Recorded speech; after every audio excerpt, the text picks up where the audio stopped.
Many people ask me how I organize Gallery of Ideas events, and if it's easier maybe to organize their own events. The first thing is you've got to be a speaker first. Then you learn how to become an event organizer and then an event host and so on. So here are my 3 top tips for you to promote your personal brand before organizing any event. So first one, you've got to attend to people's events. You've got to speak on stages to get familiar with speaking. Second, learn as much as you can from the event organizer.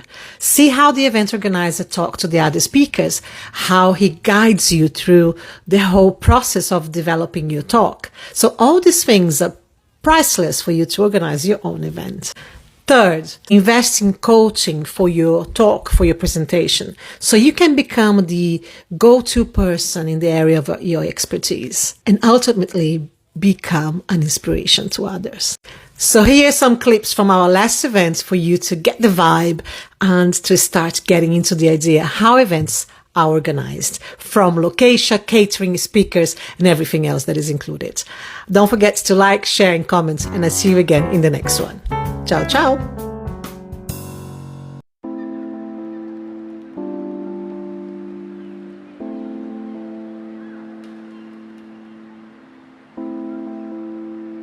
Are you ready to be seduced tonight? Yeah! I hope so.